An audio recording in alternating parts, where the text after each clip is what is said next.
Thanks very much for staying with us. Time now for Eye on Africa. With me, Georgia Calvin-Smith. Tonight, you and your researchers looking into the rise of violent extremism in sub-Saharan Africa say the spike in recruitment is often not down to religious zeal, but more mundane drivers like a need for a job or anger over previous military abuse. Also, Russia pledges to stand by West Africa countries battling extremist conflict. Sergei Lavrov tries to further extend Russia's regional influence during a trip to Mali. And as more Burkina Faso refugees flee attacks at home by heading into Ghana, there's growing concern there of a possible spillover of the jihadist violence seen in Burkina Faso. But the country's early response to the risk seems to be holding up. But first, sub-Saharan Africa is the only region where violent extremism is getting markedly worse. Global deaths from terrorist attacks have fallen by a third since 2015. But in 2021, almost half of the global loss of life to violent extremism was in sub-Saharan Africa, with Somalia, Burkina Faso, Niger and Mali the most affected. Recruitment is also on the rise. An investigation from the UN's International Development Agency says that those signing up are doing so because of economic factors rather than religious ones. And it's also raised concerns that military anti-terror campaigns can sometimes make the problems more profound. For a closer look at their findings, I'm joined now by Achim Steiner from the UNDP. Achim, thanks very much for making the time to speak to us. So first of all, is there anything unique about sub-Saharan Africa that's led to it becoming an increasingly important staging site for extremist activity?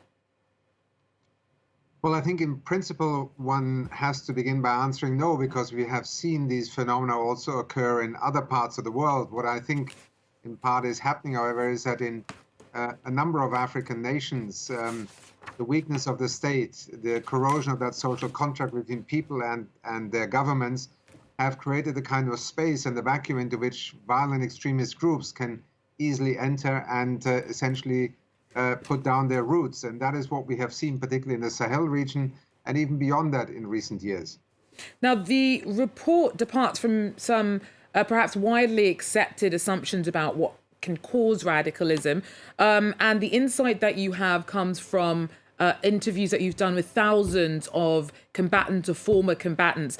Now, what have you learned about the reality of what is driving sub-Saharan Africans to join extremist groups and also to leave them? Well, in 2017, we published a major report that for the first time actually went and interviewed either combatants, former combatants, people in jail to better understand what motivated them, what drove them into the hands of these violent extremist groups. And we have now tripled the sample, and in 2021, interviewed over 2,100 people in 8 countries, because I think much of what we are increasingly finding is that the narrative that people are being pulled, for example, by religious extremism into these groups is actually less valid than the push factors, which are the search for jobs. 25% of people who ended up in these violent extremist groups said it is the ability to earn an income, a livelihood. If you add up those who said that economic desperation was pushing them out of their communities, you add another 40%. So a very significant part of the capacity to recruit derives from economic desperation on the one hand, and in many of these countries, essentially the absence of a developmental state, the basic services of education, health not being available. And then many also commented that these groups then sometimes provide alternative security, alternative justice, which in the absence of a nation state and the government being present, become the kind of factors that lead communities to fall in with these groups. But many who also have left them recognize that very often they have been false promises. Now, another point that you have raised within the report is the effect of military crackdowns, how they can sometimes inflame tensions. Funnily enough, we actually tackled this very question yesterday on Eye on Africa. We were talking about some of the concerns seen in Eastern DR Congo and the military response there. But particularly, considering volatile regions like Eastern DR Congo, what is the alternative when you're faced with persistent, armed, violent extremism? Well, let me be very frank. There is certainly no silver bullet, nothing that can, just turn the whole situation around. But what we have seen is that the securitized approach, where military police forces essentially confront these phenomena of violent extremism, have largely failed. And therefore, we need to go back to the fundamental drivers of this. And much of what UNDP, much of what we as the UN today try to do in the Sahel region, for instance, is to tackle issues of poverty. And very basically speaking, for a fraction of the cost, we can help communities to reestablish viable local economies. Just building a market hall, having a police station, having the courts function again, a school, a health center. These are the kinds of services that people are looking for their children, for their families, to be able to make a living. That is, at a fraction of the cost, ultimately the better way of dealing with this. And unfortunately, what you also alluded to is whenever you put military and security apparatus into such conflicts, inevitably there are also human rights violations. And 50%, almost 50% of those we interviewed actually cited these trigger events, and human rights violations being the most prominent ones, as events that drove them also to join these movements. When the military invades a village, when your father gets arrested, or maybe your sister is raped, or your brother or sister are killed, those are traumatic events that very often have also been an explanation that we have found of why people join these violent extremist groups in the first place. So it becomes a vicious circle, and the way out of that is the core message of our work, is we must go back to the fundamentals of development and address the root causes that are pushing people into the hands of these violent extremist groups. Thank you very much, Achim Steiner there from the UNDP.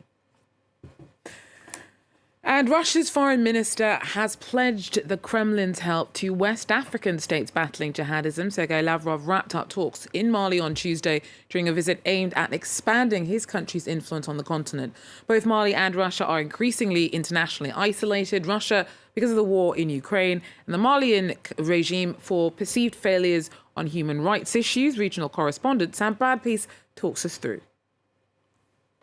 Lavrov's visit to Mali, the first of any Russian foreign minister, is symbolic of the growing relationship between two regimes which have become pariahs on the international stage. Lavrov pledged more military support to the Malian government, which has been in power since a coup in 2021, to help them tackle Islamist groups in the country. He also reportedly pledged deliveries of oil, wheat and fertilizer. But for the Malians, Lavrov's visit means more than just material support, according to some analysts.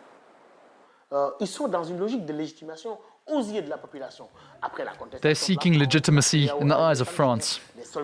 After challenges from France, from ECOWAS and its sanctions, from the UN peacekeeping force, Mali is really trying to make a big statement to show that it means business, to show that it's a sovereign country, a theme often evoked in Bamako.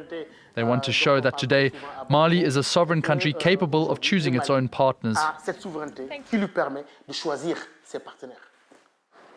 Policymakers in the West will be worried about Lavrov's promise to give more military support to Mali, particularly given that just last week, experts from the UN called for an independent investigation into possible war crimes committed by Malian state forces and Russian mercenaries belonging to the Wagner Group. Sam Bradpiece there for us. Now, although Ghana has so far escaped being directly targeted by suspected jihadists, there is growing concern that it risks being drawn into instability, undermining other countries in the Gulf of Guinea. Togo, Benin and Ivory Coast have seen a rise in attacks. And there's also worry about spillover from Burkina Faso to Ghana's north. Caroline Lamberley tells us more. Elima's town is still within eyesight. It's less than 2 kilometers away in Burkina Faso, just across the border from where she is now in northern Ghana. In December, jihadist gunmen infiltrated her town, killing 2 people.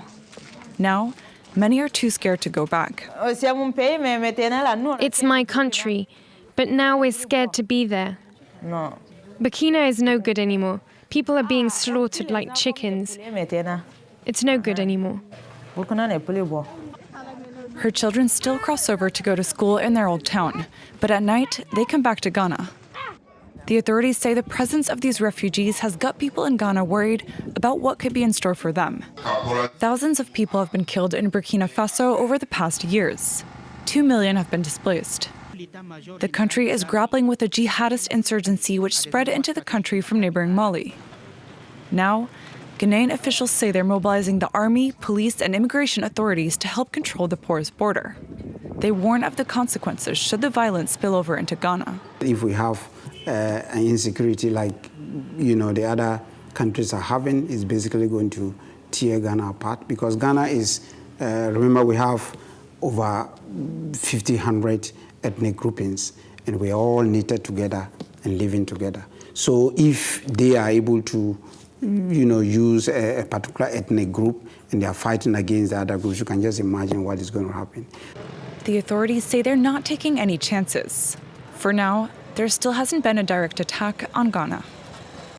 Now, the mining industry is of huge importance to the continent, and South Africa's Indaba conference is a key date for those looking at how to steer the sector to play a role in the transition of Africa to a lower carbon economy.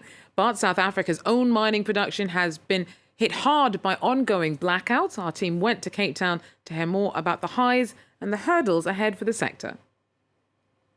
It's known as the world's largest gathering of African ministers. And spirits are high at the mining Indaba in Cape Town this year because African mineral production has returned to pre-pandemic levels.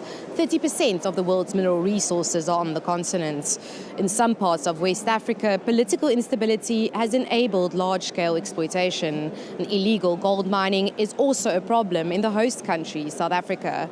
But the current energy crisis poses a bigger threat.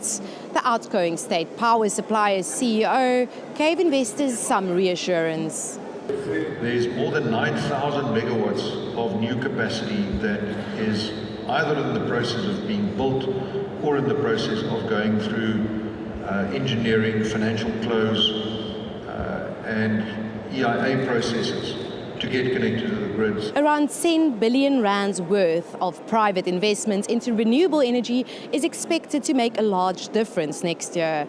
In the meantime, South Africans expect President Cyril Ramaphosa to declare a state of disaster at Parliament's opening on Thursday. Well, that's it for Eye on Africa. Thanks for joining us. Do so again. Till then, take care.